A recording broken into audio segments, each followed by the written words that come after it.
Kembali ke tahun 1970 dan menjadi ibu tiri yang kejam. Bab 241. Shen Meng menunggu beberapa saat sebelum sekelompok besar orang memasuki halaman. Yongqiang dan anak-anak lainnya terkejut dan berlari masuk ke dalam rumah.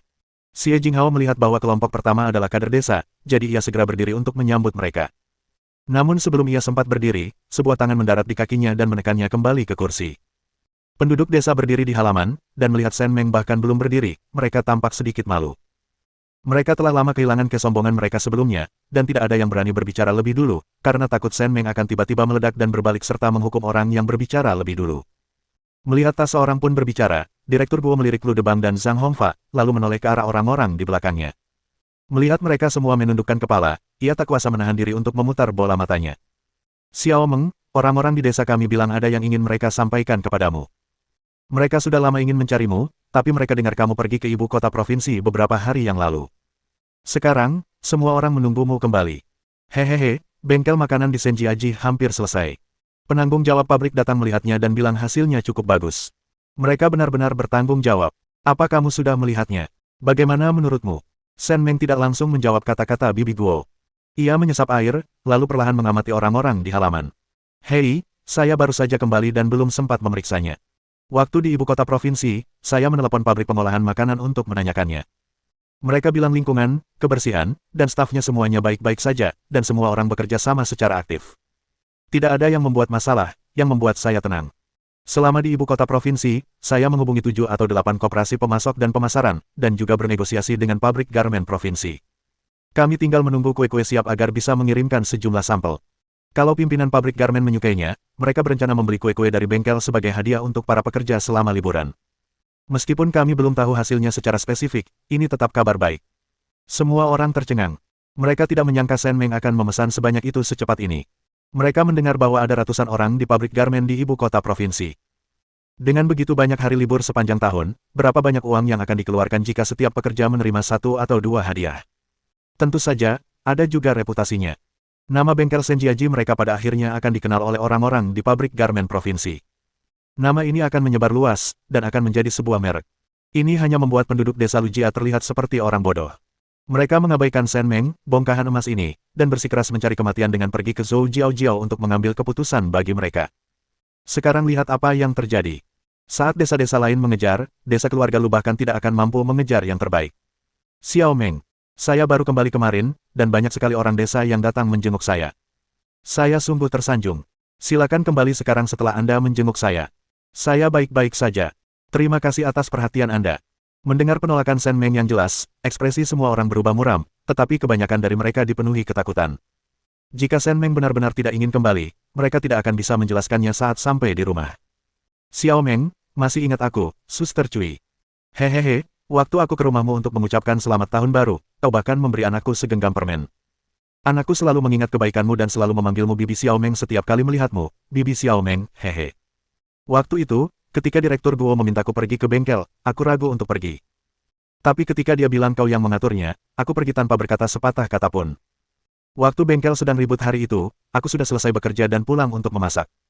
Penanggung jawabnya diganti, dan aku baru tahu keesokan harinya. Aku tidak pergi saat itu. Sungguh, Xiao Meng, aku hanya mengenalimu. Ya, Xiao Meng, aku sama seperti Suster Cui. Aku juga harus pulang kerja untuk mengurus anak-anak dan keluarga, mencuci pakaian, dan memasak. Aku akan segera pulang begitu selesai kerja, dan aku tidak tahu kalau penggantinya akan datang di hari kedua. Aku sangat marah sampai hatiku sakit. Tak seorang pun dari kami yang tidak tahu berterima kasih. Kami tidak melewati hari kedua. Kami tidak datang menjengukmu selama kau di rumah, hanya karena kami takut membuatmu kesal. Benar. Meskipun Direktur Guo membawa kami ke sini untuk mengundangmu kembali, kami sudah membicarakannya secara pribadi. Kalau kau mau kembali, silakan. Kalau tidak, tak seorang pun bisa memaksamu. Semua orang manusia. Apa yang mereka katakan waktu itu menyakitkan. Sekarang lokakarya ini gagal, mereka ingin kau kembali. Terlalu indah untuk menjadi kenyataan. Ada apa dengan kalian, para wanita tua? Bukankah kita sudah sepakat ketika masuk ke halaman bahwa kita akan menerima pukulan atau omelan apapun, dan selama kamerat Shen Meng bisa tenang dan kembali ke bengkel bunga, kita akan melakukan apa saja. Bagaimana kalian bisa mengingkari janji kalian di menit-menit terakhir? Pergi sana. Kau sudah bilang banyak hal baik, dan kaulah yang membuat orang pergi dan membawa mereka kembali. Apa kau pikir kau Tuhan, dan semua orang harus mendengarkanmu? Kau bahkan tidak bisa membuat keputusan sendiri di rumah, tapi kau malah berkeliaran di luar berusaha bersikap angkuh dan berkuasa. Apa kau tidak tahu batasanmu sendiri? Zhou Jiaojiao dan Lu Jiaxuan tiba saat ini. Kebanyakan dari mereka ingin Shen Meng mengikuti keinginan mereka sendiri, sementara kelompok kecil lainnya adalah orang-orang yang telah mengusir Shen Meng sejak awal. Tentu saja, mereka ingin Shen Meng kembali ke bengkel sesegera mungkin. Jika mereka tidak bisa mendapatkannya kembali hari ini, mereka akan menunggu sampai bengkel di Senjiaji dibuka besok. Kalau begitu, mereka benar-benar tidak akan punya tempat tinggal lagi di desa Lujia. Melihat kedua belah pihak berdebat begitu sengit, Shen Meng bahkan tak ingin bicara. Ia hanya memperhatikan mereka berdebat, mengamati ketulusan dalam ekspresi mereka. Diam, berhenti berdebat. Kamu datang ke sini untuk mengundang adik iparku kembali mengelola bengkel, bukan untuk memaksanya kembali. Kalau kamu mau mengundang seseorang, lakukanlah dengan benar. Kalau berdebat bisa menyelesaikan masalah, silakan berdebat sesukamu. Zhou Jiaojiao memegang tangan Lu Jiaxuan dan mengusap perutnya, mengambil beberapa langkah lebih dekat ke Shen Meng. Kakak ipar, aku tidak bermaksud menggantikanmu denganku di bengkel, tapi keadaan bengkel saat ini ada hubungannya denganku. Aku di sini untuk meminta maaf padamu. Maafkan aku. Kuharap kau bisa memaafkanku demi kita sebagai menantu keluarga Lu, tinggal di desa yang sama, dan sepenuh hati memikirkan desa. Jika kau bisa memaafkanku, aku bersedia berlutut dan bersujud padamu. Sebelum Zhou Jiaojiao sempat berbicara, air mata sudah mengalir di wajahnya. Direktur Guo mengerutkan kening sambil menonton. Wanita inilah yang memaksa orang. Ia praktis berlutut. Kalau begitu berlututlah, aku tidak takut umurku diperpendek. Shen Meng tersenyum dan menatap Zhou Jiaojiao dengan penuh minat. Wajah Zhou Jiaojiao memucat. Ia tak menyangka Shen Meng tetap bergeming meski sudah bicara panjang lebar. Baiklah, aku akan berlutut. Jiaojiao, tidak, kakak ipar, apa yang kau lakukan? Kita semua keluarga. Jiaojiao juga sangat kesal dengan lokakarya itu, tapi ini semua demi kebaikan penduduk desa. Tidak bisakah kita lupakan saja? Shen Meng curiga dia kurang pendengaran. Bukankah kemarin dia sudah memberitahu dua orang jawabannya? Kenapa dia tidak menyalin jawabannya dan malah mengerjakan soal itu lagi? Tidak bisa. Jawaban Shen Meng yang sangat positif membuat Lu Jiaxuan dan Zhou Jiaojiao agak malu. Bab 242. Tepat ketika suasana hening, Liu Sanjin masuk sambil membawa tongkatnya. Ia menghampiri Zhou Jiaojiao, menghentakkan kakinya, lalu menatap Shen Meng dengan ekspresi bersalah. Menantu perempuan tertua, aku tahu kamu kesal karena istri putra keempatmu membantu mengelola lokakarya selama 2 hari. Tapi sekarang semua orang sudah datang untuk mengundangmu, ingatlah kebaikan ini dan tenanglah. Jika kamu masih merasa tidak nyaman dengan putra keempatmu dan istrinya, aku akan meminta maaf dan bersujud kepadamu. Aku akan berlutut sekarang juga. Sambil berbicara, ia melemparkan tongkatnya dan berlutut di tanah. Semua orang terkejut. Bagaimana mungkin seorang ibu mertua berlutut di hadapan menantu perempuannya? Jika ia berlutut, apakah Shen Meng masih bisa keluar? Liu Sanjin tentu saja tahu bahwa ia tidak bisa berlutut, jadi ia memiringkan bokongnya ke satu sisi. Saat ia hendak berlutut, Lu Zhenping menangkapnya, meletakkan bangku yang dibawanya ke lantai, dan memaksanya duduk. Ini masalah antara bengkel, Zhou Jiaojiao, dan Shen Meng. Ini tidak ada hubungannya dengan kita. Saya sarankan Anda untuk tidak mencoba ini. Jika Shen Meng sampai tertipu, dia pasti sudah setuju ketika Laosi dan istrinya mengatakan mereka akan berlutut untuk menyelesaikan masalah ini kemarin. Pemerasan moral dan gosip tidak akan berhasil. Itu hanya akan membuat istri saya semakin putus asa. Jika dia melakukan kesalahan, dia seharusnya berdiri tegak dan menerima hukumannya. Untuk apa ribut-ribut seperti itu? Lu Zhenping telah menunggu sejak melihat Liu Sanjin datang. Setelah bertahun-tahun, ia mengenal wanita tua itu dengan sangat baik. Ia tahu wanita tua itu akan selalu melakukan hal yang sama, dan wanita itu jelas tidak mengecewakannya. Wajah Liu Sanjin agak pucat. Kata-katanya telah melucuti martabat beberapa orang, dan banyak orang berdiri di samping dengan ekspresi muram, tidak berani mengatakan sepatah kata pun. Lu Debang berkata dengan agak canggung, tadi, Zhenping benar. Kalau kamu berbuat salah, kamu harus bertanggung jawab dan berdiri tegak. Xiao Meng, izinkan aku menyampaikan pernyataanku dulu. Aku minta maaf. Aku minta maaf karena tidak langsung membelamu saat pertengkaran itu dimulai. Itu adalah kelalaianku sebagai kepala desa. Aku sudah merenungkan hal ini selama ini. Mulai sekarang, kamu yang akan bertanggung jawab atas bengkel ini. Aku tidak akan ikut campur. Namun, selama bengkel ini masih membutuhkanku, kamu boleh memintaku melakukan apapun yang aku mau. Kepala desa benar, itu juga yang kumaksud. Mulai sekarang, Shen Meng, kau yang akan bertanggung jawab atas bengkel ini. Aku tidak akan ikut campur lagi. Kalau kau butuh bantuanku, minta saja. Giliranku. Akulah yang memilih orang-orang untuk lokakarya ini, jadi akulah yang bertanggung jawab utama. Xiao Meng, maafkan aku, ini salahku karena tidak memberi contoh yang baik. Mulai sekarang, kau boleh melakukan apapun yang kau mau dengan lokakarya ini. Aku tidak akan ikut campur lagi. Sebelum kau meninggalkan lokakarya, mereka yang menyebabkan masalah juga harus pergi, kalau tidak, lokakarya ini tidak bisa dilanjutkan. Bibi Hua dan yang lainnya berdiri di paling belakang, berpikir bahwa dengan begitu banyak orang, Shen Meng pasti akan kembali ke bengkel. Mereka percaya bahwa jika dia meminta maaf dengan tulus, pekerjaan bengkel masih bisa berjalan seperti biasa.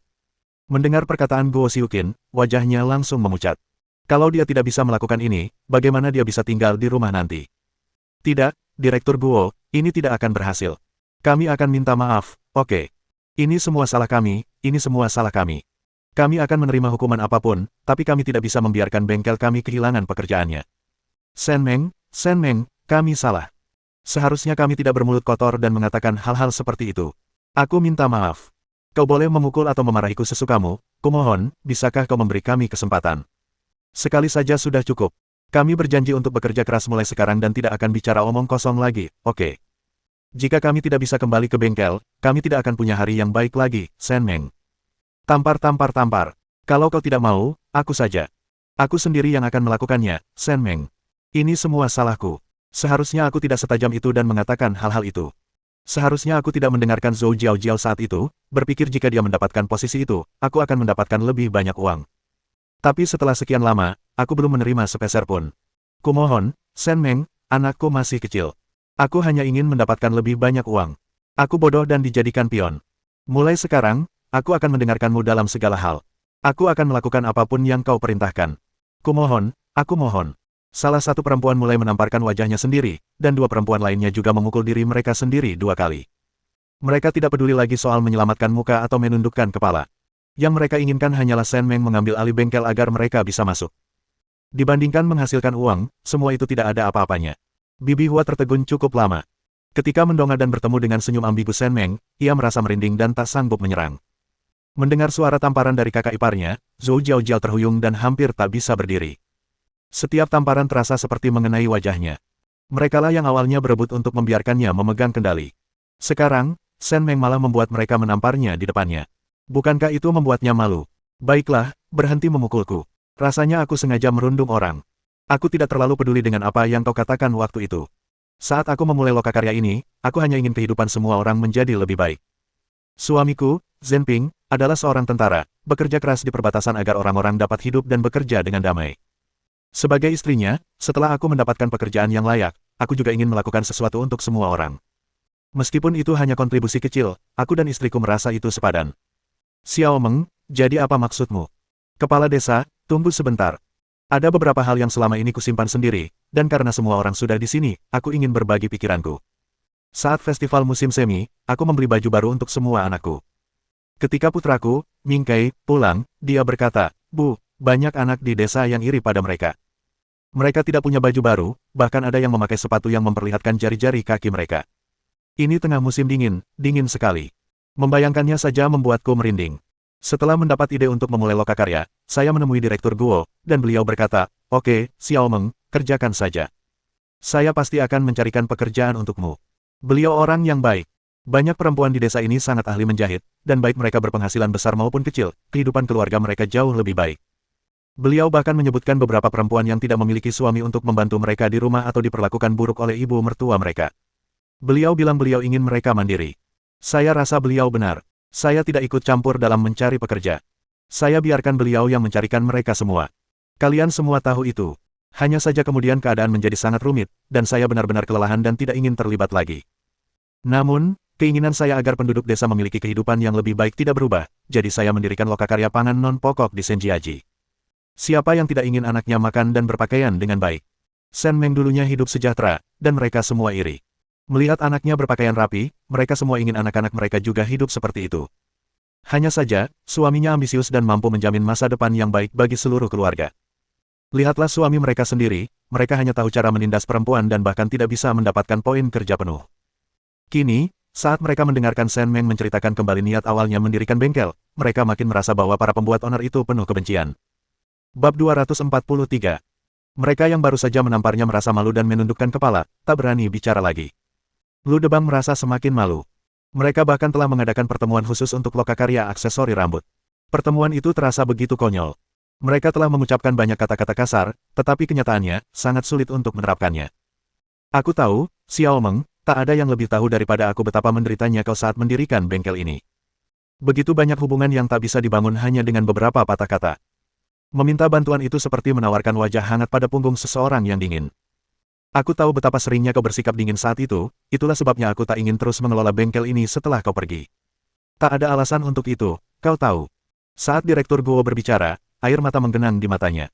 Ia tahu hubungannya dengan Shen Meng hanyalah sandiwara, tetapi ia bisa membayangkan kesulitan yang dihadapi.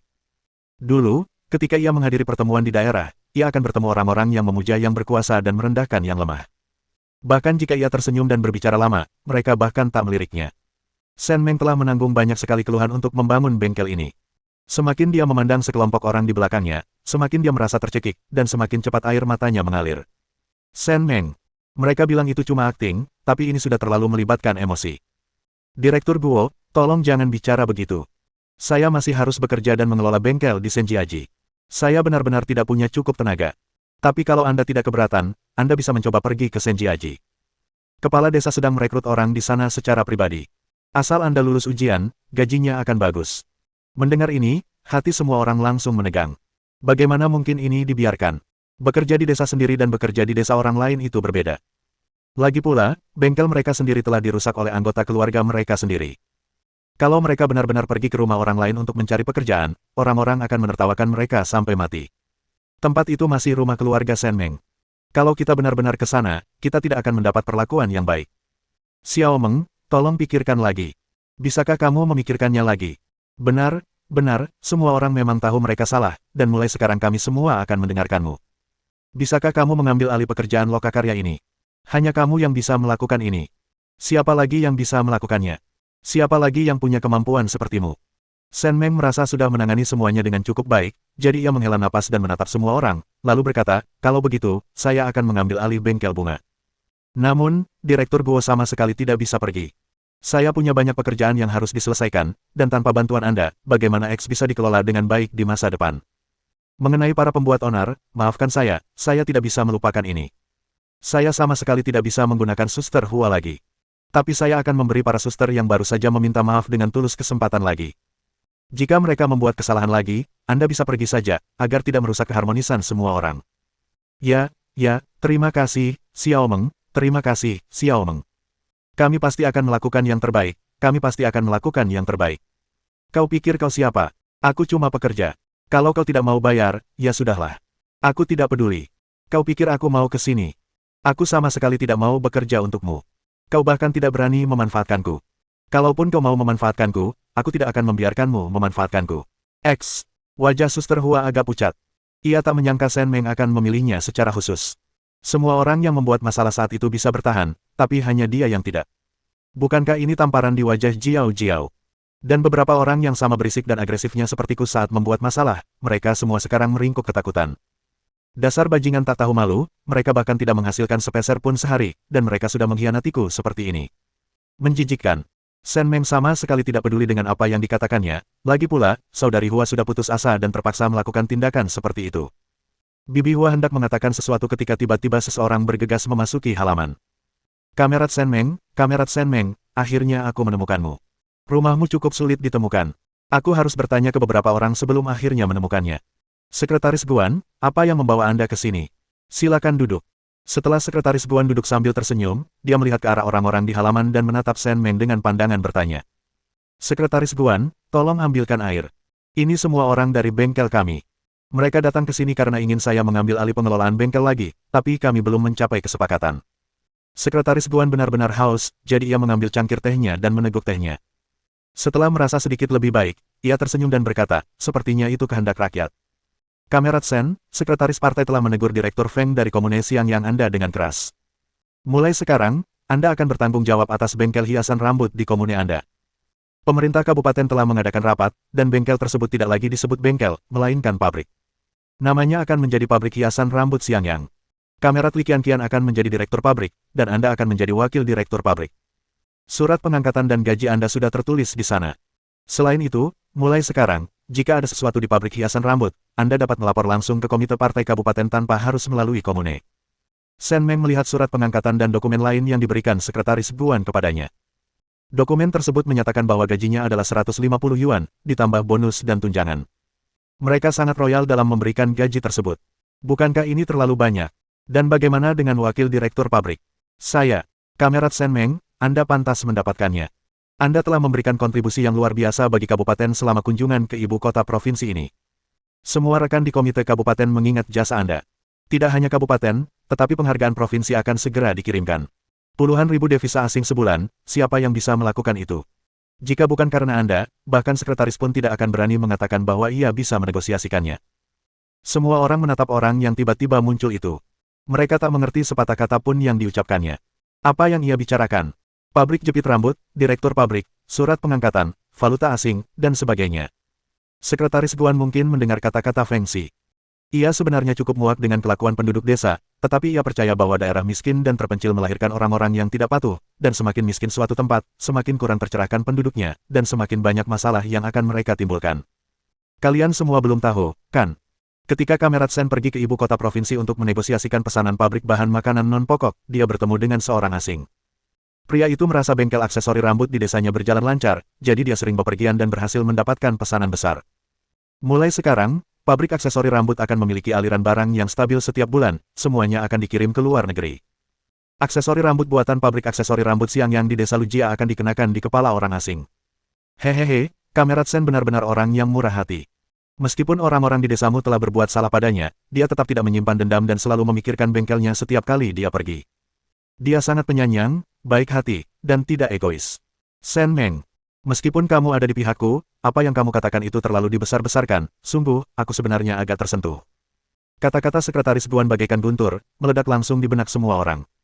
Sen Meng ternyata telah membantu bengkel aksesori rambut mendapatkan pesanan sebesar itu tanpa sepengetahuan mereka, dan bahkan menghasilkan devisa. Mulai sekarang, produk yang mereka buat akan diekspor. Xiao Meng, apakah ini? Apakah ini nyata? Sutradara Guo menatap Sen Meng dengan tak percaya, bibirnya berkedut saat berbicara. Semua orang juga menatap Sen Meng, di tengah antisipasi mereka. Sen Meng mengangguk. Tiba-tiba, embusan angin bertiup, dan ia menyipitkan matanya, yang langsung memerah. Ketika semua orang melihat Sen Meng tiba-tiba menangis, rasa bersalah mereka mencapai puncaknya. Saudari Hua jatuh ke tanah, mati rasa sepenuhnya. Bab 244. Transaksi valuta asing bulanan yang jumlahnya puluhan ribu dan pesanan mata uang domestik yang jumlahnya ratusan ribu merupakan kejadian yang mencengangkan di seluruh negeri, terutama di desa sekecil itu. Wakil Direktur Pabrik Sen, waktunya terbatas dan tugasnya berat.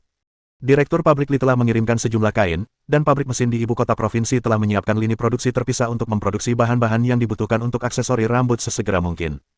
John sangat mementingkan kelancaran penyelesaian pesanan batch pertama. Kita harus segera mengoperasikan pabrik. Kualitasnya harus terjamin. Tidak boleh ada produk cacat yang dapat memengaruhi reputasi kita. Sekretaris Guan, tolong sampaikan kepada sekretaris partai bahwa saya jamin saya akan menyelesaikan tugas ini. Sekretaris Guan berdiri dan mengulurkan tangannya ke Sen Meng. Wakil Direktur Pabrik Sen, saya sangat yakin dengan kemampuan Anda. Anda telah bekerja keras. Ngomong-ngomong, untuk membuat pabrik lebih terstandarisasi, ini seperangkat peraturan gaji dan tunjangan yang kami buat sendiri. Silakan lihat. Jika perlu penyesuaian, Anda dapat menyesuaikannya sesuai kebutuhan. Namun, terkait personel, saya pribadi menyarankan agar Anda melakukan investigasi yang lebih menyeluruh. Jangan biarkan siapapun masuk ke pabrik hanya karena mereka menyedihkan atau berkinerja buruk. Satu oknum busuk merusak semuanya. Mohon pertimbangkan baik-baik. Jika ada yang mempersulit Anda, jangan khawatir, Komite Kabupaten dan Biro Keamanan Publik Kabupaten bukan hanya untuk pamer. Saat Sekretaris Guan berbicara, tatapannya menyapu semua orang di halaman. Pria yang biasanya lembut itu tampak luar biasa tajam saat itu. Seluruh ibu kota provinsi kini tengah memperhatikan pabrik jepit rambut Xiangyang. Surat kabar provinsi telah mengatur untuk datang dan mewawancarai mereka dalam beberapa hari. Bagi seorang pahlawan seperti Sen Meng, siapapun yang berani mempersulitnya berarti melawan kabupaten dan provinsi. Jika mereka masih harus bersikap sopan kepadanya, betapa tidak adilnya hal itu bagi Sen Meng. Baiklah, terima kasih banyak, Sekretaris Guan. Silakan makan siang di rumah. Tidak mudah bagimu untuk datang sejauh ini. Sekretaris Guan melambaikan tangannya berulang kali. Ia punya urusan lain, dan lagi pula, melihat orang-orang yang berdiri di halaman Sen Mengman, ia khawatir Sen Mengman akan sibuk, jadi ia tidak ingin merepotkannya. Ketika Sekretaris Guan pergi, ia melihat sepasang pria berwajah dingin dan berwibawa berdiri di pintu masuk halaman. Ia menduga pria itu pasti suami Sen Meng, dan benar saja, Feng Xi benar. Seorang wanita sehebat Sen Meng pasti memiliki pria yang jauh lebih hebat. Dia berjabat tangan dengan Lu Zhenping dengan sopan dan menyapa sebelum masuk ke mobilnya dan pergi. Lu Debang dan Zhang Hongfa sama-sama tercengang, merasa seperti sedang bermimpi. Sen Meng telah melakukan hal yang begitu hebat tanpa disadari, dan ketika tidak ada yang mengetahuinya, ketika semua orang di bengkel telah meninggalkannya. Sosok yang begitu tulus dan penuh kasih sungguh mengagumkan. Shen Meng melirik peraturan dan informasi gaji yang diberikan oleh Sekretaris Guan. Pekerja sementara akan menerima 15 yuan per bulan, sementara pekerja tetap akan menerima 25 yuan. Selain itu, akan ada subsidi biji-bijian dan minyak setiap bulan.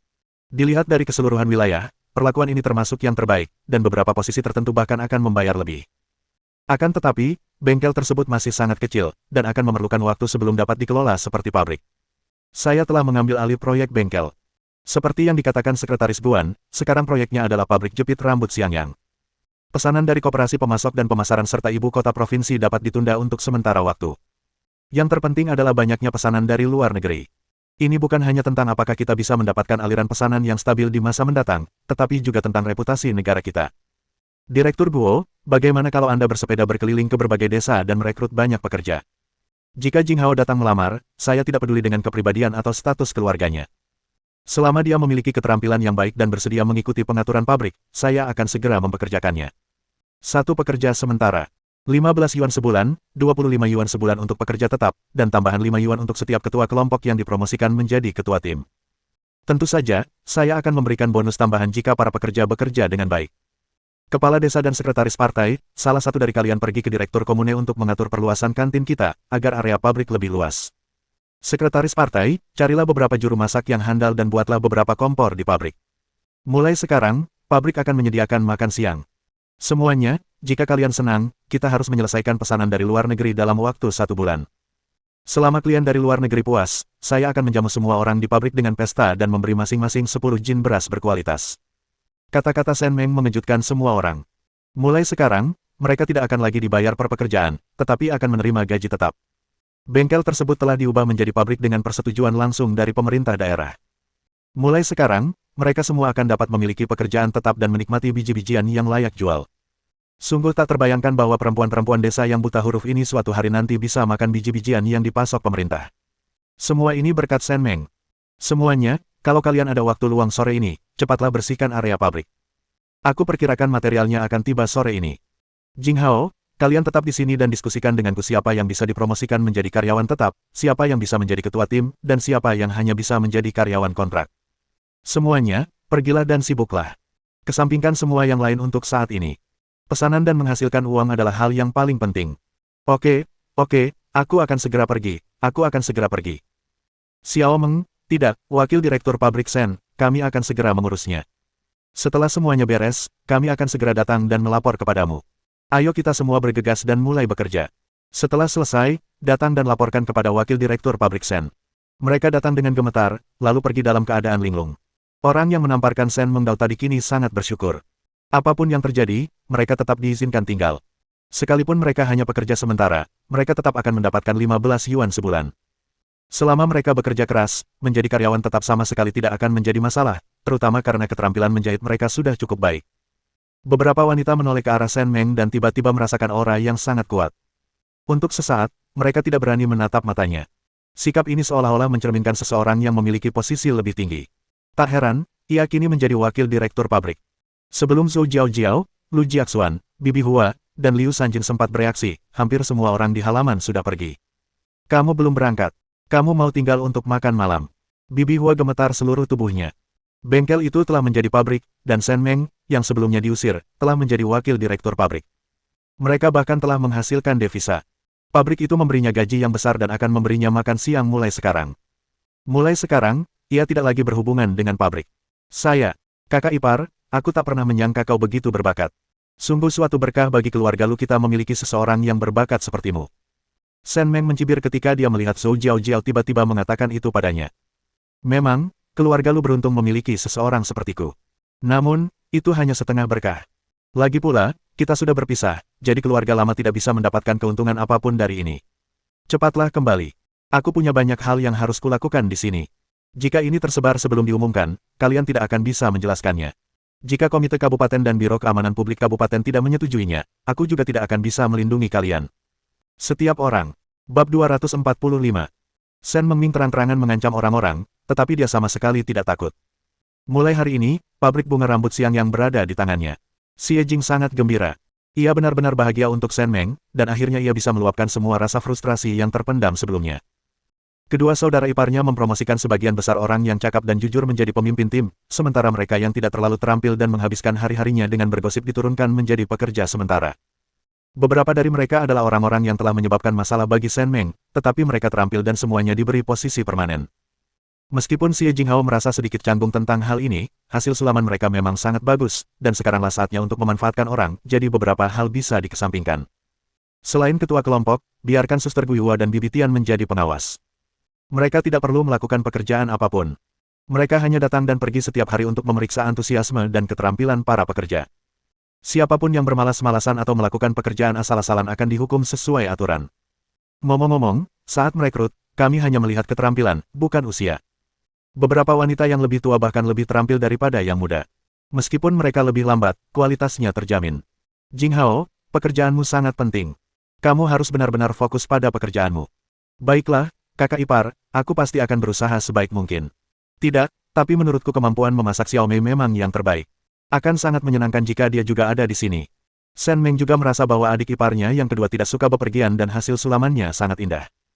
Namun, karena ia sedang hamil besar, jelas tidak realistis baginya untuk bepergian bola-balik. Selain itu, ia telah mendirikan bengkel pengolahan makanan di Senjiaji, sehingga ia bisa bekerja dari rumah dan pulang kapan saja tanpa terlalu lelah. Dia akan melahirkan, mari kita tunggu dan lihat saja. Sungguh merepotkan baginya untuk terus datang ke desa kita. Benar. Kalau begitu, aku akan mengurus semuanya sekarang. Aku akan mengantar Xiaoni pulang. Shen Meng mengangguk. Di dalam kamar, Xiaoni masih tertidur, dikelilingi kakak-kakaknya yang mengawasinya. Namun, Yongqiang agak suka membuat onar, terus-menerus menyentuh Xiaoni dan memberitahu adik-adiknya bahwa ia takut adiknya tidak akan bernapas. Setelah Xie Jinghao membawa semua orang pergi, Shen Meng tertidur di ranjang batu bata berpemanas sambil menggendong Mingkei. Saat itu, Lu Zhenping masuk dan melihat wanita di tampak sedikit lelah, lalu berbalik untuk pergi. Shen Meng terbangun di sore hari. Mingkei sudah tidak ada di sisinya, dan tidak ada seorang pun di luar yang mencarinya. Ia mandi dan duduk di ruang utama menunggu. Tak lama kemudian, Lu Zhenping datang membawa mangkuk. Jangan menunggu lagi. Kepala desa dan yang lainnya sudah datang beberapa kali, dan aku sudah menyuruh mereka pergi. Beberapa hal kecil bisa dipecahkan hanya dengan memikirkannya. Dulu mereka bisa memikirkan segalanya secara komprehensif, tapi sekarang mereka datang kepadamu untuk segala hal, besar maupun kecil. Kalau terus begini, otak mereka akan berkarat. Hehehe, apa ini? Aku sudah membuatkanmu sup daging kambing. Minumlah untuk menyehatkan tubuhmu. Aku tahu beberapa hal tentang pabrik hiasan rambut. Aku sudah memberitahu mereka. Kalau ada yang tidak kau mengerti, kau bisa mengurusnya nanti. Kerjakan saja pekerjaanmu, tapi kau juga harus menjaga kesehatanmu. Shen Meng menyesap isi mangkuk, merasakan kehangatan yang menjalar hingga ke perutnya, sungguh menenangkan. Namun, ia sebenarnya tidak setuju dengan kata-kata Lu Zhenping. Kalau kamu mau aku sembuh, berhentilah membuatku dalam masalah. Hubungan yang harmonis antara suami dan istri juga merupakan faktor penting dalam meningkatkan kesehatan Anda, dan tidak dapat diabaikan. Begitu banyak kekeliruan. Shen Meng terkekeh pelan, mengambil mangkuknya, dan melanjutkan minum sup daging kambingnya. Setelah beberapa lama, tiba-tiba terdengar ketukan di gerbang halaman, dan suara Aman terdengar dari balik gerbang menuju ruang utama. Paman, Bibi, ini aku, Aman. Aku datang untuk menemui kalian karena ada sesuatu. Apa Paman ada di rumah? Cepat dan biarkan Aman masuk. Kenapa dia datang ke rumah kita di siang bolong? Apa itu artinya ada kabar tentang kepulangan mereka ke kota? Meskipun Shen Meng mengatakan ini, ia sudah punya gambaran yang cukup jelas. Buku itu menggambarkan bagaimana Aman dibawa kembali ke ibu kota tak lama setelah tahun baru, dan menurut alur waktu, seharusnya sekitar waktu ini. Lu Zhenping membawa Aman ke halaman dan menyuruhnya langsung ke ruang utama untuk duduk. Ia pergi ke dapur, menemukan panci keramik, mengisinya dengan sup daging kambing, dan memasukkan banyak daging kambing ke dalamnya. Ia juga mengambil mangkuk dan menyajikan semangkuk sup untuk Aman. Kenapa kamu di sini sekarang? Kenapa bajumu tipis sekali? Sore nanti udaranya dingin, dan sepertinya angin kencang akan bertiup. Ada yang ingin kukatakan pada kalian, Paman Lu dan Bibi. Aku bergegas ke sana, tapi aku tidak merasa kedinginan sama sekali. Aman tersenyum, tetapi juga sedikit gugup saat memikirkan apa yang akan dikatakannya. Silakan minum sup hangat dulu. Kamu datang di waktu yang tepat. Aku baru saja selesai membuat sup untuk bibimu dan kamu sudah di sini. Sup daging kambing baik untuk kesehatanmu. Aku juga menaruh sedikit di dalam pot gerabah ini. Bawalah untuk kakekmu saat kamu pulang nanti. Lu Zhenping mengulurkan tangan dan mengusap mata merah Aman.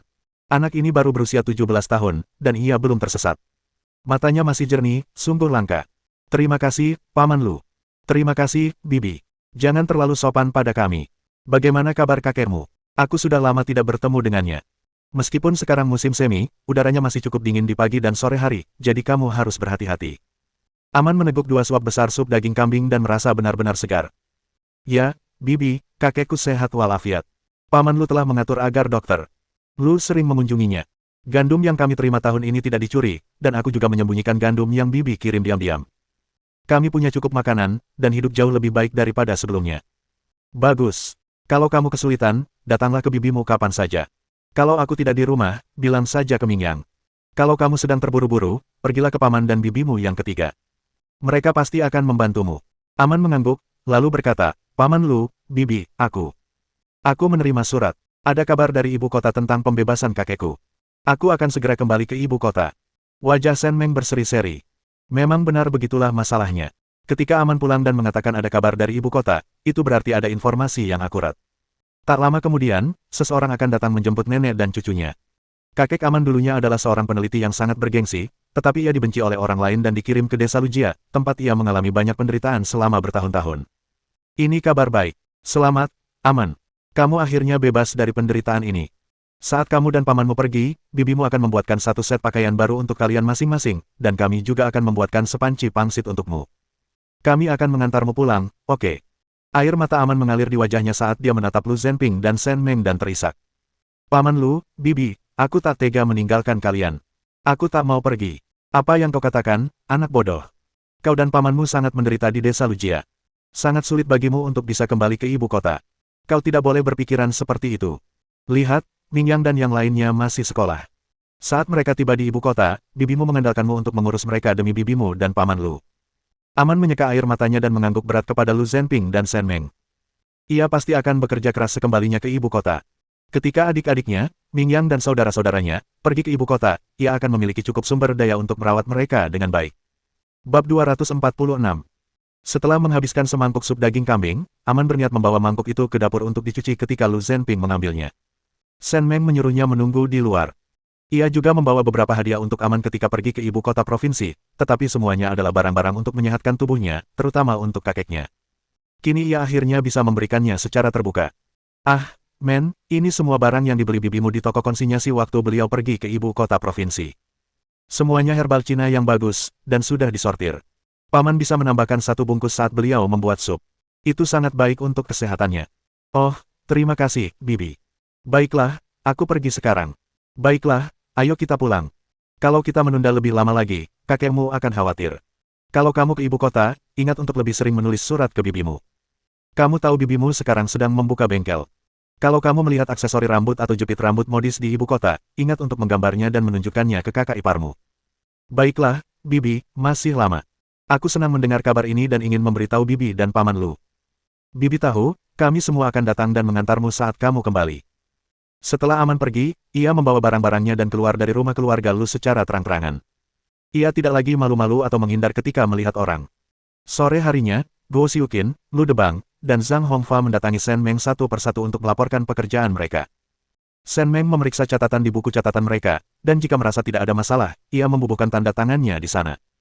Ia akan mencatat setiap masalah yang ada. Mereka berempat bahkan sempat bertemu sebentar. Kali ini, Lu Debang tidak berani berkompromi lagi. Ia tidak pernah menyangka desa Lujia, sebuah desa kecil, suatu hari nanti bisa menghasilkan devisa. Tampaknya desa mereka kini terkenal di seluruh provinsi. Namun kini ia tak perlu khawatir atau berkata kasar lagi, karena kalau ada yang berani bikin onar di bengkel lagi, polisi pasti akan memberi banyak teh. Warga desa Lujia tahu bahwa Sen Meng telah mengambil alih bengkel tersebut lagi. Bengkel ini tidak lagi berafiliasi dengan pabrik tekstil, tetapi merupakan pabrik yang sah, dan orang-orang yang bisa bekerja di sana memiliki upah yang stabil. Berita ini menyebar dengan cepat ke seluruh desa Lujia. Xie Jinghao memasang daftar pekerja tetap dan sementara di pintu masuk kantin utama desa. Para petugas kebersihan berkumpul ketika melihat poster merah besar itu. Mengetahui bahwa banyak orang tidak bisa membaca, dia berdiri di pintu dan membacakan teks yang tertulis di sana 2 kali kepada semua orang. Mereka yang tidak mendapatkan posisi tetap merasa sedikit tidak nyaman, terutama melihat beberapa orang yang berdebat dengan Sen Meng saat itu telah menjadi karyawan tetap. Mereka tak kuasa menahan diri untuk bergumam pada Xie Jinghao. Jinghao, apa ada yang salah dengan tulisan ini? Aku selalu bekerja dengan jujur dan aku selalu menghormati kakak iparmu. Lihat menantu Liu, dia juga pernah terlibat masalah dengan kakak Hua waktu itu, jadi kenapa dia bisa jadi karyawan tetap dan hanya mendapat 25 yuan sebulan? Bukankah itu agak tidak pantas? Benar, istri Lu Hao sangat pendiam dan tertutup, sampai-sampai kita tidak bisa mendengar sepatah kata pun darinya. Tapi sekarang dia ketua kelompok, dengan gaji 30 yuan sebulan. Kalau memilih ketua kelompok, kita harus memilih orang yang pintar, kan? Aku tidak menyombongkan diri, tapi di desa keluarga Lu kita, kalau bicara soal kepintaran, akulah yang paling pintar. Semua orang terus mengobrol, dan Xie Jinghao dan yang lainnya baru saja selesai berdiskusi ketika ia berkata dengan dingin, pabrik punya aturannya sendiri. Kakak iparku bersedia mengambil alih pabrik lagi karena komite daerah. Semua keputusan ini dibuat setelah diskusi. Pabrik menghargai kemampuan dan keterampilan, bukan siapa yang memiliki hubungan baik dengan siapa. Jika ada yang merasa tidak cocok, mereka bisa mengundurkan diri.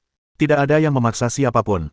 Orang-orang yang tadinya ribut langsung pucat pasi mendengar ucapan Xie Jinghao. 12 yuan sebulan itu banyak. Jika ada anggota keluarga yang sehat dan bisa mendapatkan poin kerja dan bonus, mereka juga bisa mendapatkan banyak gandum selama festival musim semi. Jika dia bekerja keras di pabrik dan mendapatkan gaji setiap bulan, seluruh keluarga bisa hidup sejahtera. Lebih sedikit lebih baik daripada tidak sama sekali. Lagi pula, Shen Meng baru saja mengambil alih pabrik.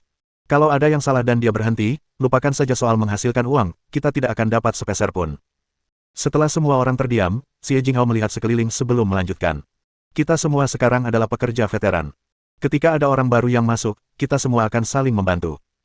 Mereka yang belum cukup terampil akan meningkatkan keterampilan mereka. Pekerja sementara juga akan memiliki waktu untuk menjadi karyawan tetap. Selama pabrik kita memiliki banyak pesanan, semua orang berpotensi dipromosikan menjadi pemimpin tim. Selain gaji, wakil manajer pabrik juga telah menyiapkan sistem penghargaan. Selama semua orang tidak membuat kesalahan dan melakukan pekerjaan mereka dengan baik, mengapa khawatir tidak menghasilkan uang? Xie Jinghao tampak tenang di permukaan, tetapi jantungnya berdebar ketakutan. Kakak iparnya telah menceritakan semua ini sebelumnya, tetapi ia hampir lupa. Ia hanya berhasil melontarkan beberapa bagian penting. Untungnya, ia berhasil mengendalikan situasi. Shen Meng mengatur segala sesuatunya di desa malam sebelumnya, dan keesokan harinya ia membawa gerobak sapi Paman Guai untuk bekerja di kota kabupaten.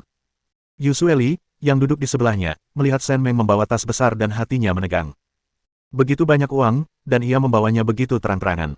Apa ia tidak takut orang lain akan melihatnya dan ingin melihatnya? Kakak ipar, apa yang kamu bawa? Oh, ini barang-barang yang kubawa untuk Yan Qian saat aku kembali dari ibu kota provinsi. Dia sedang dikarantina di rumah dan tidak bisa keluar, jadi aku akan mengantarkannya nanti siang. Wu Xianglan mengangguk tanpa berkata apa-apa lagi, merasakan sedikit kesedihan di hatinya. Sebelumnya, ia merasa pekerjaan di pabrik tekstil itu baik dan merasa lebih unggul daripada yang lain setelah meninggalkan rumah, tetapi sekarang ia merasa itu sungguh tidak cukup baik. Si Feng sekarang menjadi ketua tim di pabrik aksesori rambut, dengan gaji 30 yuan per bulan, jauh lebih tinggi dari penghasilannya sendiri. Ia bahkan berpikir untuk menjual pekerjaannya di pabrik tekstil agar adik iparnya bisa mengatur agar si Feng bekerja di pabrik aksesori rambut, sehingga ia tidak perlu keluar rumah setiap hari. Kakak ipar, aku lihat pabrik aksesori rambut sedang membuka lowongan kerja. Aku jago menjahit. Bisakah kakak membantuku mendapatkan pekerjaan di sana? Shen Meng mengerutkan kening mendengar kata-kata Wu Xianglan. Untungnya, semua penduduk desa sedang fokus pada proyek pembangunan pabrik, dan hanya mereka bertiga yang berada di gerobak sapi, jadi tidak ada yang mendengarnya. Sejak mereka tahu dia wakil direktur pabrik, selalu saja ada orang yang datang ke rumahnya sepanjang malam. Kalau saja Lu Zhenping tidak berwajah muram dan membuat beberapa orang takut, siapa tahu mereka akan begadang semalam. Omong kosong apa yang kau bicarakan? Belum lagi pabrik itu punya aturannya sendiri, begitu banyak orang ingin menggunakan koneksi tadi malam dan aku menolak semuanya. Dan sekarang kau ingin aku memberimu perlakuan khusus. Apa kata orang nanti tentangku? Aku hanya ingin menghasilkan lebih banyak uang, kakak ipar. Aku bisa mencobanya. Kalau Jinghao pikir aku bisa, aku. Sekalipun kamu mampu, jangan pergi. Peluang apa yang ada di pedesaan? Kalau kamu bekerja di pabrik tekstil beberapa tahun lagi, kamu bisa jadi karyawan tetap. Setelah beberapa tahun lagi, kamu bisa membawa Yongqiang dan Yongli ke kota kabupaten untuk belajar. Selama kamu punya masa kerja yang panjang, kamu bisa mendapatkan rumah di pabrik tekstil. Itu perumahan karyawan, sesuatu yang orang lain rela mati-matian untuk mendapatkannya. Bisakah kamu mendapatkan rumah di pedesaan? Mata Wu Xianglan terbelalak kaget. Bagaimana mungkin dia tidak terpikirkan hal ini? Kakak iparnya memang bijaksana. Bab 247. Kamu baru bekerja keras selama 2 tahun terakhir. Lihat saja pabrik aksesori rambut di desa. Mereka bilang menghasilkan banyak uang, tapi mereka juga menghabiskan banyak uang. Mereka belum memisahkan rumah tangga, jadi uang yang mereka hasilkan dihabiskan oleh seluruh keluarga. Berapa banyak uang yang sebenarnya mereka miliki? Kalau kamu di desa, ibumu akan mengawasimu setiap bulan saat kamu menerima gaji, dan suamimu juga akan mengawasimu. Dalam jangka panjang, apakah kamu bisa menyimpan gajimu? Lagi pula, pabrik ini baru dibangun. Siapa yang tahu berapa lama pabrik ini bisa bertahan? Pabrik tekstil berbeda. Sudah ada selama bertahun-tahun. Kamu tidak berpikiran jernih. Analisis Shen Meng sangat logis dan masuk akal. Wu Xianglan tertegun dan dipenuhi rasa syukur. Dalam segala hal, pabrik tekstil itu lebih baik daripada pabrik jepit rambut di desa. Kakak ipar, kamu baik sekali padaku. Aku hanya memikirkan gaji yang lebih tinggi dan tidak memikirkan hal-hal ini. Apa hebatnya gaji di sini? Cuma 15 yuan sebulan. Kalaupun diterima, kamu akan mulai sebagai pekerja sementara. Bagaimana bisa dibandingkan dengan pabrik tekstil? Kamu harus tetap di pabrik tekstil dan berusaha menjadi karyawan tetap sesegera mungkin. Setelah mencapai senioritas tertentu, kamu bisa mendapatkan rumah. Kamu sudah lama bekerja di pabrik. Kalau ada waktu, kunjungi rumah rekan kerjamu dan lihat betapa bagusnya rumah mereka. Dengan rumah, kamu bisa mendapatkan izin tinggal di kota untuk kedua anakmu. Xianglan, kamu perlu tahu mana yang lebih penting. Air mata menggenang di pelupuk mata Wu Xianglan. Satu-satunya orang yang akan menganggapnya seperti ini hanyalah kakak iparnya. Suaminya sendiri tidak berguna. Ia bahkan belum menerima gaji, dan sudah beberapa kali membawa uang. Saat tahun baru Imlek, Lu Jiahe diam-diam mengambil 50 sen dari uang keberuntungan yang diterima kedua anaknya tanpa sepengetahuannya. Bajingan itu tahu semua sarang semut di rumah. Kalau dia kerja di pabrik aksesori rambut, mungkin dia akan mengambil gajinya dan memberikannya pada si jalan Liu Sukin itu. Yusueli sudah mati rasa terhadap tipu daya Shen Meng yang terus-menerus terhadap Wu Xianglan. Sekarang, perhatiannya sepenuhnya terfokus pada kantong uang itu. Terkadang, hembusan angin pun membuatnya merasa seperti ada orang jahat yang mengawasi kantong uang itu, dan ia begitu gugup hingga hampir mengalami gangguan saraf. Shen Meng tiba di perusahaan bas lebih awal dan meletakkan aksesori rambut yang dipesan semua orang di meja mereka. Ia juga memberi mereka masing-masing sepotong coklat sebagai ucapan terima kasih atas dukungan mereka. Saat waktunya bekerja, semua orang sangat senang melihat jepit rambut cantik dan coklat di meja mereka. Coklat adalah barang mahal. Bahkan jika seseorang bersedia membelinya untuk dimakan, mereka tidak akan rela memberikannya. Karena Shen Meng sangat pandai bergaul, semua orang bersedia berteman dengannya. Shen Meng tidak sepenuhnya berbohong. Ia memang harus pergi ke rumah keluarga Hu siang ini. Li Qianqian sudah kembali ke pabrik tekstil, dan ia hanya tinggal beberapa hari lagi untuk menyelesaikan masa nifasnya. Kini setelah ia tiba-tiba menjadi manajer pabrik, ia sangat gugup. Saya tidak merasa tenang sampai saya melihat Shen Meng. Kakak nggak ngerti betapa cemasnya aku waktu itu. Hanya dalam waktu setengah bulan, aku berubah dari dibully di rumah mertuaku menjadi akhirnya bisa kembali ke rumah orang tuaku dan mencari pekerjaan yang bisa meringankan bebanku. Aku bahkan belum bekerja beberapa hari ketika menjadi manajer pabrik. Aku belum pernah berada di posisi ini sebelumnya, dan aku benar-benar merasa tidak percaya diri. Melihat kakak sekarang membuatku tenang. Bersikaplah percaya diri dan murah hati. Setelah pabrik jepit rambut Xiangyang di desa Lujia selesai dan pitanya dipotong, kaulah yang akan membuka kain merahnya. Qianqian, kau sudah sangat luar biasa. Jangan meremehkan dirimu sendiri. Aku yakin kau bisa melakukannya. Li Qianqian memegang tangan Shen Meng dan mengangguk berat. Kekuatan yang diberikan Shen Meng padanya berbeda dengan kekuatan yang diberikan keluarganya. Sebenarnya, ada hal lain yang ingin saya bantu. Saya baru saja mendapatkan ijazah SD tahun lalu, dan saya pikir belajar adalah proses yang tak ada habisnya. Saya ingin melanjutkan ke SMP untuk belajar lebih banyak. Saya berencana menghabiskan 1 tahun untuk mendapatkan ijazah SMP, lalu melanjutkan ke SMA. Saudari Meng, ide-idemu sungguh hebat. Aku benar-benar harus belajar darimu. Kau adalah panutan bagi kami para wanita. Shen Meng, kau menyanjungku. Aku baru saja menjalani satu kehidupan lebih lama daripada orang kebanyakan.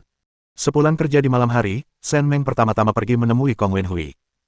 Ia melewatkan transaksi terakhir karena urusan lain, dan ingin tahu bagaimana penjualan produk setelah pabrik makanan menerima biji-bijian dan beberapa resep kue, serta waktu transaksi berikutnya, karena transaksi pertama melibatkan sedikit biji-bijian. Kong Wenhui sedang tertidur ketika melihatnya.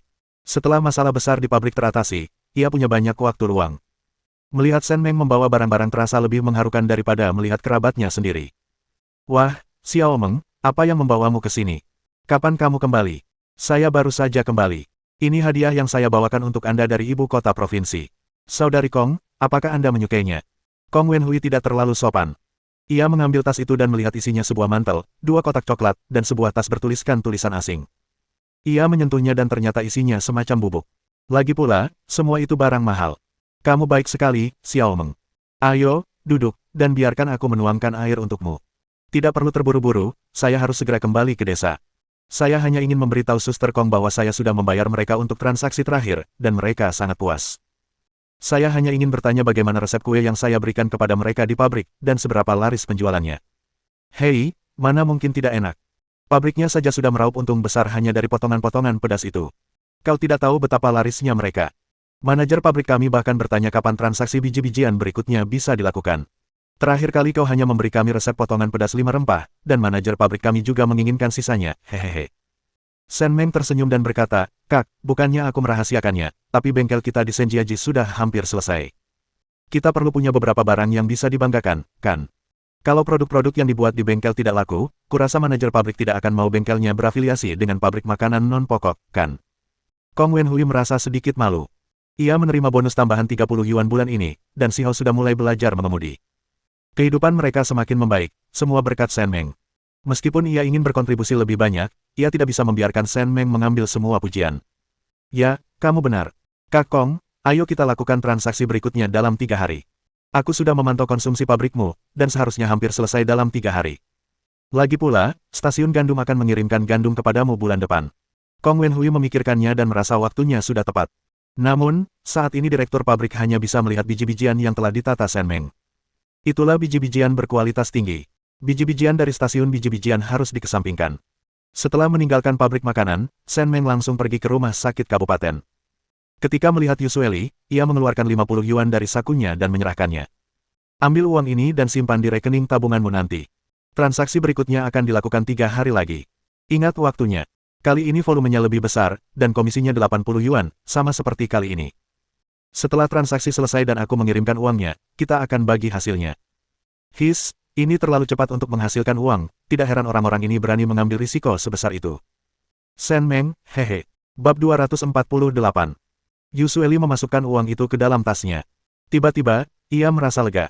Ia menerima gajinya hari ini, 23 yuan, dengan sedikit tambahan sebagai bonus. Perlahan-lahan ia mengumpulkan lebih banyak uang. Mengenang kembali tahun-tahun yang telah ia habiskan bersama keluarga Su, ia bahkan sempat mempertimbangkan untuk menyerah. Ia berpikir, keadaanku sudah seburuk ini, apalagi yang bisa kulakukan. Banyak perempuan di desa tidak seberuntung aku. Kita semua menjalani kehidupan yang sama, jadi apa masalahnya? Namun, setiap kali ia menatap wajah Lai Zi yang kesal di malam hari, ia berpikir, tidak, aku harus bangun. Masih ada anak-anak. Dezi sudah mewarisi garis keturunan keluarga Su. Daya dan Xiaoya masih anak-anak yang baik. Mereka berdua anak yang baik, dan mereka perempuan. Jika aku tidak melakukan apa-apa, apa yang akan terjadi pada kedua anak itu di masa depan? Ia bagaikan lalat tanpa kepala, tanpa ide atau petunjuk apapun. Ia pernah berpikir untuk berteman dengan Liu Yanyan, berharap jika beruntung, Liu Yanyan bisa membantunya keluar dari kubangan ini. Namun, tak lama kemudian, ia menyadari bahwa Liu Yanyan tidak sebaik yang terlihat di permukaan, dan ternyata ia licik seperti sarang tawon. Sen Meng juga licik, tetapi ia selalu percaya pada prinsip, aku tidak akan menyinggung orang lain kecuali mereka menyinggungku, dan ia memiliki prinsip serta prinsipnya sendiri.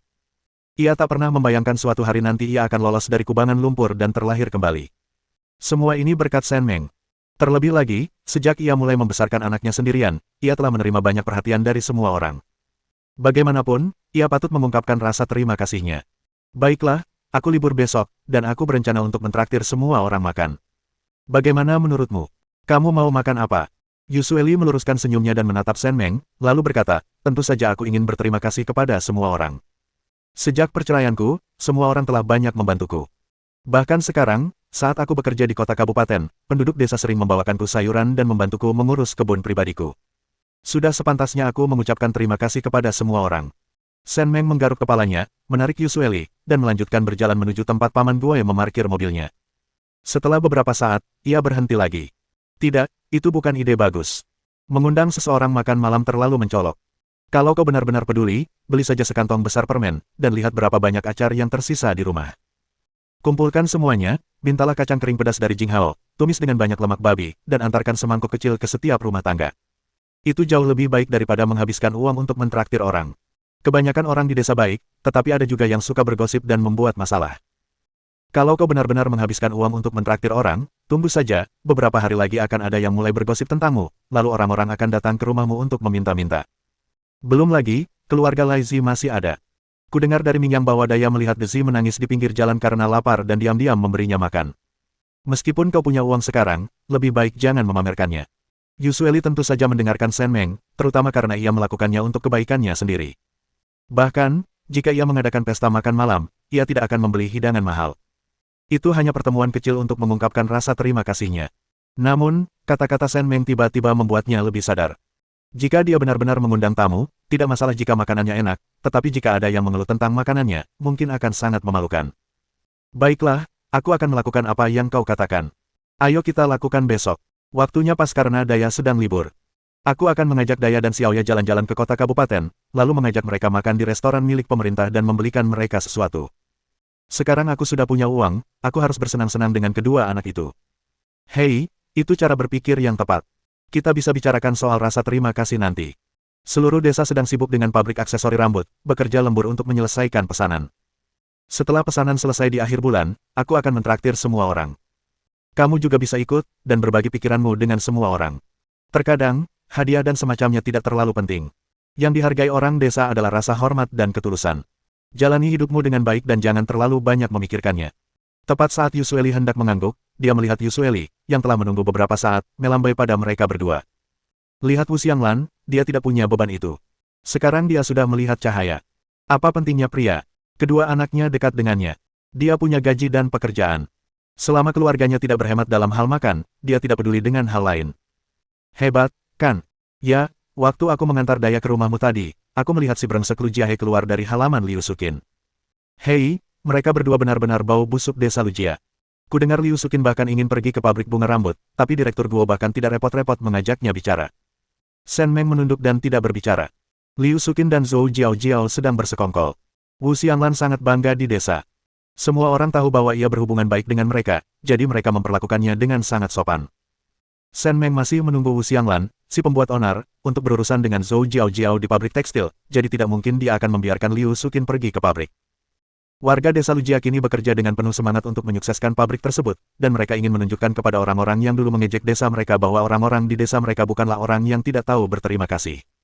Setelah mandi, Shen Meng, mengenakan pijamannya, sedang menulis dan menggambar di meja kang. Ketika Lu Zhenping membuka pintu, ia sedang mengenakan handuk di kepalanya. Ia mengeringkan rambutnya beberapa kali dengan santai, lalu menyampirkan handuk itu di atas dudukan wastafel. Setelah jeda yang cukup lama, dia mengulurkan tangan dan mengetuk meja kang. Apa? Xiao Meng, ada sesuatu yang ingin kukatakan padamu. Aku akan pergi besok dan baru akan kembali sekitar seminggu lagi. Shen Meng menatapnya dengan wajah getir. Masih sebulan lagi sebelum liburannya. Sejak ia mulai bekerja, mereka berdua hanya menghabiskan sedikit waktu bersama. Shen Meng, yang sedang berlibur di rumah, tiba-tiba berkata bahwa ia akan pergi keluar selama seminggu lagi. Tiba-tiba ia merasakan sedikit kesedihan di hatinya. Mau kemana? Kenapa tiba-tiba pergi seminggu? Ada apa? Begini, beberapa hari yang lalu, Biro Keamanan Publik Daerah datang menemui saya. Mereka punya misi dan ingin bekerja sama dengan satu regu di unit saya. Komandan regu sedang cuti di rumah, dan sudah 3 tahun tidak pulang. Rumahnya juga sangat terpencil. Setelah mempertimbangkannya, para petinggi memutuskan untuk mengizinkan saya berpartisipasi. Saya seorang prajurit, Xiao Meng. Ketika negara dan rakyat membutuhkan saya harus segera ke garis depan. Baiklah, karena ini misi, kau harus berhati-hati. Kau veteran dengan banyak pengalaman di medan perang, jadi aku tidak akan memberimu terlalu banyak instruksi. Aku hanya ingin memberitahumu satu hal, apapun yang terjadi. Jika kau menghadapi bahaya, ingatlah aku dan anak itu, dan pastikan untuk kembali dengan selamat. Bagus. Lu Zhenping akan pergi besok, sungguh mendadak. Ia langsung menutup buku catatannya dan mulai mengemasi barang-barang Lu Zhenping. Ia memasukkan pakaian, sepatu, dan kaos kakinya ke dalam tas, bersama beberapa daging kering dan camilan, yang semuanya mudah dibawa dan disimpan.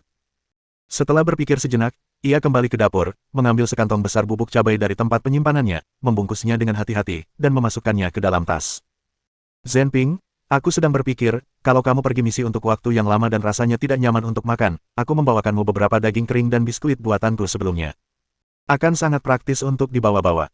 Bungkus ini berisi bubuk cabai, kertas pembungkus putih ini adalah pencahar, dan kantong kuning kecil ini berisi beberapa obat-obatan umum, seperti obat antiinflamasi. Ingat itu. Mengapa membawa bubuk cabai dan obat pencahar? Shen Mengyi menoleh dan menatapnya dengan senyum licik, lalu berkata, kalau kau harus bertarung jarak dekat, lemparkan saja bubuk cabai ke wajah lawan dan bakar mereka sampai mati. Mereka sekarang musuh, jadi kenapa harus khawatir soal kehormatan? Obat pencahar ini untuk saat kau sedang mengintai. Kalau kau kebetulan menemukan sumber air musuh, taburkan saja. Ini obat mujarab. Siapapun yang meminumnya akan diare parah. Lu Zhenping. Bab 249. Lu Zhenping harus naik kereta, jadi dia tidak bisa memberitahu Mingyang dan anak-anak lainnya. Ketika Mingyang dan anak-anak lainnya bangun, mereka semua terkejut karena ternyata mereka tidak berlatih di halaman seperti biasanya. Sejak mereka mulai berlatih dengan Lu Zhenping, mereka akan segera terbangun setiap pagi saat mendengar peluit, tetapi hari ini mereka benar-benar terbangun secara alami. Anak-anak bergegas berpakaian dan keluar pintu. Ming Fang, bersama putra bungsunya, Ming Kei, tertinggal beberapa langkah di belakang. Ia tidur dengan adik laki-lakinya malam sebelumnya, dan si kecil terus menarik-nariknya beberapa saat sebelum akhirnya mau bangun. Tanpa mencuci piring, mereka buru-buru berdiri di halaman. Setelah menunggu beberapa saat tanpa ada yang keluar, Lu Mingyang mengerucutkan bibirnya dan melangkah menuju ruang timur. Shen Meng sedang memasak di dapur. Mendengar suara itu, ia melepas celemeknya, memandangi anak-anak yang berdiri rapi, lalu terkekeh pelan. Kalian semua bangun pagi-pagi sekali. Jangan menunggu, ayahmu sedang pergi dan tidak akan kembali selama beberapa hari. Cepat cuci tanganmu dan bersiap untuk makan malam. Benarkah, Bu? Ayah belum pulang beberapa hari lagi. Itu artinya aku bisa tidur beberapa hari lagi. Hebat, hebat. Ming Liang, jangan ngomong sembarangan. Untung ayah ada di rumah. Kalau tidak, siapa yang akan mengurus Xiao Kai? Kita mau makan apa untuk makan siang? Dengan baik. Shen Meng melemparkan celemeknya ke samping dan meletakkan tangannya di atas tali jemuran. Aku akan kembali beberapa hari lagi. Kita akan makan siang di rumah paman ketigamu. Aku sudah bilang ke bibi ketigamu. Aku harus buru-buru ke kota kabupaten nanti. Aku tidak akan bekerja besok. Aku akan tinggal di rumah bersamamu. Kamu bisa mengerjakan permu di rumah. Ingat untuk mengunci pintu saat kamu keluar bermain. Aku akan memasak sesuatu yang lezat untukmu setelah aku pulang kerja malam ini. Baiklah, Bu, Ibu bisa pergi bekerja sekarang. Sarapan dulu. Aku sudah membuatkan bakpao goreng dan bakpao kukus untukmu, dan juga memasak sepanci besar sup pedas. Kalau kamu tidak bisa menghabiskannya besok pagi, kamu bisa membawanya ke rumah paman ketigamu untuk dipanaskan kembali nanti siang sebagai makanan tambahan. Oke. Baru saja mencium aroma yang begitu harum, anak-anak tak kuasa menahan diri. Mereka langsung berlari ke wastafel di dalam rumah. Ming Yang mengambil botol air dari bawah wastafel, menuangkan air hangat, dan membiarkan Ming Fang mencuci mukanya terlebih dahulu. Kemudian giliran Ming Kei. Ia membasahi handuk dan langsung menamparkannya ke wajah Ming Kei. Terdengar teriakan. Kemudian ia menggosok-gosokkan handuk itu dengan kuat ke wajah Ming Kei. Setelah mencuci muka, ia mencelupkan tangannya ke dalam air hangat dan memijatnya sebentar, mencuci tangannya dengan benar. Setelah airnya habis, barulah ia membiarkan Ming Liang mencuci tangannya. Setelah mencuci muka, sebaiknya oleskan krim wajah. Oleskan dengan hati-hati agar tidak terbuang sia-sia. Dia kakak laki-laki tertua. Karena ayahnya sedang pergi dan ibunya bekerja, dialah kepala keluarga dan harus memberi contoh yang baik, merawat adik-adiknya agar orang tua mereka tidak khawatir. Begitulah seharusnya seorang kakak laki-laki yang baik. Desa itu masih sangat ramai. Orang-orang yang sehat pergi bekerja, pabrik-pabrik baru sedang dibangun, dan pekerja baru telah direkrut. Mereka bisa membuat aksesori rambut dengan duduk di bangku. Direktur Guo dan Xie Jinghao akan pergi ke sana pagi-pagi sekali. Orang-orang dari komune dan komite kabupaten akan datang untuk memeriksa dari waktu ke waktu. Tidak ada yang berani membuat masalah lagi. Semuanya berjalan sesuai rencana. Kemarin, Lu Debang datang dan mengatakan bahwa Direktur Feng memberitahunya bahwa bahan-bahan yang dibuat oleh pabrik mesin provinsi akan dikirimkan dalam 2 hari ke depan. Namun, aksesori rambut kelas atas tersebut belum diselesaikan oleh Xie Jinghao dan masih membutuhkan bantuan Shen Meng. Kebetulan Shen Meng sedang berada di ruangan perusahaan Bas. Ia berjanji akan pergi ke sana dan membuat aksesori rambut mewah itu di depan semua orang, dan akan memproduksinya sesegera mungkin agar bisa dikirim pada akhir bulan. Sesampainya di tempat gerobak sapi Paman Guai diparkir, Shen Meng melihat bahwa bukan hanya Yu Sueli yang mengantar anak itu ke ibu kota provinsi. Wu Xianglan juga ada di sana. Melihat Shen Meng menatapnya, ia tersenyum malu-malu. Yongqiang dan Yongli belum pernah ke kota kabupaten. Aku baru saja digaji kemarin, dan aku berencana mengajak mereka jalan-jalan ke sana. Kita akan makan semangkuk mie kambing, dan aku akan memotret mereka untuk menghibur mereka. Bagus sekali. Kudengar Kamera Trubiao bahkan berbicara khusus dengan mandormu untuk memastikan kau tidak melakukan pekerjaan yang terlalu berat, dan kau akan mendapatkan bonus liburan mulai sekarang. Tangan Wu Xianglan gemetar karena gembira saat membicarakan hal ini. Memang benar, meskipun sekarang ia seorang pekerja kontrak, gajinya dibayarkan tepat waktu, pekerjaannya tidak berat, dan ia dapat menikmati perlakuan yang sama seperti karyawan biasa. Saat membersihkan, ia dapat beristirahat kapanpun ia mau, selama ia membersihkan area yang menjadi tanggung jawabnya. Melihat orang-orang di pabrik aksesori rambut, mereka selalu menundukkan kepala, menjahit, dan menambal. Terkadang mereka membuat kesalahan dan harus membongkar serta memperbaikinya dengan hati-hati. Ngomong-ngomong, kakak iparnya sangat peduli padanya. Pekerjaan ini sungguh bagus. Jika dia mampu bertahan selama 7 atau 8 tahun, dia pasti akan diberi rumah di pabrik tekstil, dan kemudian Yongqiang dan Yonglinya akan tinggal di kota. Semua ini berkatmu, kakak ipar. Kalau bukan karena bantuanmu, aku pasti masih bekerja untuk si Brengsek Lu Jiahe, mengumpulkan poin kerja. Di akhir tahun, aku hanya dapat bonus dan gandum. Sekarang, selama aku bekerja keras, aku dapat gaji dan tunjangan setiap bulan. Yongqiang dan Yongliku juga makan enak dan tetap hangat. Ah, hidup semakin baik. Benar sekali, aku juga sangat berterima kasih kepada Xiao Meng. Aku hidup seperti mimpi sekarang. Semua orang harus mengingat kebaikan dan siapa yang memberi kita kehidupan ini. Kita tidak boleh seperti bajingan yang mengkhianati bangsanya sendiri, seperti Suster Hua. Mendengar hal ini, Wu Xianglan segera mengikrarkan kesetiaannya, dengan menyatakan bahwa dia jelas bukan orang seperti itu. Dia adalah tipe orang yang paling mengingat kebaikan, dan hal yang sama berlaku untuk pendendam. Kakak ipar, kau selalu sibuk seperti gasing, kau mungkin tidak tahu apa yang terjadi di desa. Biar ku ceritakan semuanya. Kakak ipar Hua itu, dulu dia suka mengejek dan berdebat dengannya, tapi sekarang malah semakin parah, dia bahkan mulai memukulinya. Suami kakak ipar Hua juga sering memukulinya sekarang. Aduh, mereka berdua seperti anjing yang sedang berkelahi, mereka hampir saling mencabik-cabik otak. Suaminya merasa malu, orang lain rela menelan harga diri mereka dan memohon padamu, tapi dia hanya berpura-pura. Dan kepura-puraan ini bukan main-main, dia kehilangan 2 atau 300 yuan setahun, siapa yang tahan? Juga, tadi malam aku mendengar saudara keempat dan istrinya bertengkar di rumah. Hehehe, aku hanya mengintip dari celah pintu untuk mendengarkan ketika saudara keempat membukanya. Aku sangat takut sampai hampir terpental. Tapi mereka sudah mulai menggali fondasi rumah mereka. Kurasa nenek itu memberi mereka banyak uang. Nenek itu benar-benar bias. Yusueli tahu bahwa Zhou Jiaojiao dan Shen Meng tidak akur. Hampir semua hal buruk yang terjadi di sekitar Shen Meng dapat dikaitkan dengan Zhou Jiaojiao. Berkali-kali, Shen Meng menoleransi hal itu, tetapi baru setelah insiden yang melibatkan beberapa anak, ia akhirnya mulai melawan. Saat menjadi istri seorang bajingan, ia melihatnya dengan jelas, Zhou Jiaojiao adalah seorang pembuat onar yang menyamar sebagai orang baik dan perhatian. Dalam 2 tahun terakhir, banyak orang telah menderita karena dirinya. Sekarang, setelah semua rencana jahatnya, ia telah menghancurkan reputasinya sendiri dan bahkan memengaruhi pekerjaan suaminya. Itu karma. Mata Shen Meng berbinar. Mereka bertengkar. Hebat sekali. Kalau pemeran utama pria dan wanita bertengkar, itu artinya ada keretakan dalam hubungan mereka. Lebih baik mereka berakhir bertengkar seperti anjing. Ia menutup matanya yang tajam dan menunggu 2 tahun lagi. Asal Zhou Jiaojiao melahirkan 2 anak, itu sudah cukup. 2 makhluk kecil di kehidupan sebelumnya telah menyiksa anak-anak Ming Fang, jadi bagaimana mungkin ia tidak memberi mereka pelajaran. Bab 250. Hu Biao tiba di kantor perusahaan bas bersama seorang pria dan seorang wanita hanya setelah setengah jam bekerja. Fu Meili, yang berada di kantor, segera keluar dan berdiri terpaku di sana untuk waktu yang lama. Di depan Shen Meng, satu orang memegang kamera dan yang lainnya mencatat di buku catatan. Masing-masing dari mereka mengenakan kartu identitas. Jantungnya berdebar kencang. Melihat dia hendak masuk, Hu Biao segera mengulurkan tangan dan menariknya kembali. Direktur Fu, tolong pelankan suaramu. Ada reporter yang sedang mewawancaraimu. Jangan ganggu mereka. Si Xiao Shen ini, apa dia mengembalikan uang yang hilang, dengan berani menyelamatkan seseorang, atau membantu nenek menyeberang jalan? Kenapa tiba-tiba wartawan mewawancarainya? Hu Biao meliriknya, dan tatapan itu menyampaikan banyak informasi. Fu Meili merasa Hu Biao meremehkannya, dan ia merasa bukan pemimpin yang baik, karena ia bahkan tidak tahu situasi para pekerja di bawah komandonya. Biar ku katakan padamu, saudariku Meng. Sudahlah, aku tak akan bicara lagi. Tunggu saja beritanya di koran, aku jamin kau akan terkejut. Direktur Fu, kalian benar-benar beruntung karena saudariku Meng mendapatkan pekerjaan di perusahaan bas. Aku ingin tahu apakah dia akan membawa perusahaan busmu juga. Dengan begitu, seluruh kota akan tahu bahwa perusahaan busmu telah melahirkan talenta-talenta hebat. Mata Fu Meili berbinar. Apapun yang dilakukan Shen Meng, selama itu hal yang baik dan positif, ia akan dipuji oleh atasannya karena kemampuannya jika ia membawa perusahaan bas mereka. Kini ia agak enggan mempedulikan Hu Biao yang ada di depannya. Ia maju 2 langkah, dan setelah beberapa saat, ia maju 2 langkah lagi.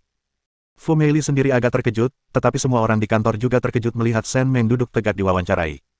Tiket kereta baru terjual 1 putaran ketika kamera Hu Biao datang bersama orang-orangnya. Reporter dan fotografer bahkan tidak membiarkan Shen Meng berdiri dan langsung memulai wawancara. Konon, sosok Shen Meng menginspirasi mereka berdua. Lihat betapa cepatnya tangan reporter itu, penanya hampir patah. Kekuatan pribadi saya lemah dan tidak signifikan. Hanya dengan menyatukan semua kekuatan yang dapat disatukan, kita dapat mewujudkan nilai terbesar kita. Potensi para pekerja kita tak terbatas. Mereka tidak hanya dapat menanam makanan untuk mengisi perut orang-orang, tetapi juga menciptakan produk-produk berwarna-warni yang akan memukau dunia. Kamerat Shen Meng, apa yang Anda katakan sungguh luar biasa. Saya tidak pernah menyangka provinsi dan kota kita bisa memiliki bakat luar biasa seperti Anda. Wawancara ini sungguh luar biasa. Saya ingin mengungkap lebih banyak kisah Anda. Saya ingin tahu apakah saya berkesempatan mengunjungi kota asal Anda bersama Anda, dan juga melihat skala dan gaya aksesori rambut terkini dari pabrik aksesori rambut Xiangyang kami. Dia tidak masalah pamer, tapi kalau ada yang mau ke kampung halamannya, pasti mereka akan mewawancarai keluarganya, baik keluarga suaminya maupun keluarganya sendiri, yang akan memberi mereka terlalu banyak kebebasan untuk melakukan segala sesuatunya sesuka hati. Apalagi kalau ada beberapa penduduk desa yang tidak akur dengannya, itu bukan pilihan. Ia tentu tidak ingin membaca artikel surat kabar tentang dirinya yang kalimat pertamanya adalah, "Teman-teman, tahukah kalian bahwa dulu ia adalah orang yang kejam, tidak sopan, dan serakah yang suka memanfaatkan orang lain. Sekarang ia telah menjadi panutan di ibu kota provinsi, anggota masyarakat yang baik yang membantu kabupaten dan masyarakat menghasilkan lebih dari 40.000 yuan devisa. Apa yang membuatnya berubah drastis? Mari kita telusuri kehidupannya dan temukan rahasia kesuksesannya." Reporter, itu mungkin tidak akan berhasil. Pabrik aksesori rambut siang yang kita bahkan belum selesai. Saat ini, para pekerja sedang bekerja lembur untuk menyelesaikan pesanan Tuan John. Saya hanya memberikan wawancara ini hari ini untuk mempromosikan Komune Xiangyang dan Kabupaten Ning. Dibandingkan dengan apa yang telah saya lakukan, saya pikir sekretaris partai kabupaten kita, Sekretaris Li, adalah pemimpin yang jauh lebih terhormat dan layak diwawancarai, begitu pula pabrik tekstil Kabupaten Ning dan pabrik mesin di ibu kota provinsi. Mereka adalah pendukung paling krusial dan solid untuk mengamankan pesanan ini. Tanpa mereka, bahkan jika saya memuji produk kita kepada Tuan John, itu tidak akan berarti apa-apa. Seperti yang telah saya katakan sebelumnya, kekuatan pribadi saya lemah, dan pertumbuhan serta pengalaman pribadi saya tidaklah penting. Yang penting adalah hasil yang kita capai. Reporter, jika Anda punya waktu, silakan wawancarai Direktur Pabrik Aksesori Rambut kita. Beliau seorang perempuan yang baru saja menyelesaikan masa nifasnya. Bagaimana beliau bisa menjadi Direktur Pabrik Aksesori Rambut? Sebagai seorang perempuan, kita seharusnya lebih memperhatikan kekuatan perempuan. Reporter itu terkejut sejenak, lalu menatap Shen Meng dengan saksama. Ya, kita harus lebih memperhatikan kekuatan perempuan. Meskipun surat kabar memang memiliki rubrik khusus perempuan, terkadang rubrik tersebut dipotong atau dikurangi karena alasan lain. Dia benar-benar tidak menyangka bahwa Kamerat Shen Meng akan berpikir sejauh itu. Saya terlalu naif, Kamerat Shen. Senang bertemu Anda. Nanti kalau Anda datang ke ibu kota provinsi, Anda harus mengunjungi saya di kantor Guangming Daily. Saya akan mentraktir Anda kopi. Tentu saja, kalau begitu kita berteman, Kamerat Fang Yan. Karena kita berteman, saya ingin meminta bantuan. Bisakah Anda menambahkan satu kalimat lagi untuk wawancara ini? Apa? Shen Meng berkata dengan agak malu, sebenarnya, selain pabrik hiasan rambut, Komune Xiangyang kami juga memiliki bengkel makanan, yang merupakan hasil kerjasama dengan pabrik makanan non-pokok kabupaten kami. Tujuan awalnya adalah untuk memberikan penghasilan tambahan bagi anggota komune kami. Kami sudah memiliki produk jadi. Jika Anda dan rekan-rekan Anda punya waktu nanti, Anda juga bisa pergi bersama Kamerat Hu Biao untuk mengunjungi pabrik makanan non-pokok kami dan melihatnya. Kamerat Fang Yan, meskipun Kabupaten Ning kami masih miskin, kabupaten ini bekerja keras untuk berkembang dan berupaya semaksimal mungkin menggunakan sumber dayanya untuk mendukung rakyatnya. Sebagai seseorang yang tumbuh di negeri ini, saya berharap dapat memperkenalkannya kepada orang lain dan membuat lebih banyak orang melihat bahwa Kabupaten Ning kami sekarang penuh vitalitas. Tolong beri Kabupaten Ning lebih banyak kesempatan. Melihat wanita ini dengan penuh cinta, Fang Yan menyadari bahwa baik wawancara maupun permintaannya, semuanya demi Kabupaten Ning dan untuk memajukan sumber daya Kabupaten Ning yang terbatas. Ia bertekad untuk melaporkan orang seperti ini kepada atasannya sekembalinya ke ibu kota provinsi dan berusaha mendapatkan penghargaan untuk Shen Meng. Hu Biao sangat tersentuh saat mendengarkan. Ia tidak hanya akan membawa istrinya, tetapi juga ayah mertuanya dan pabrik tekstil mereka.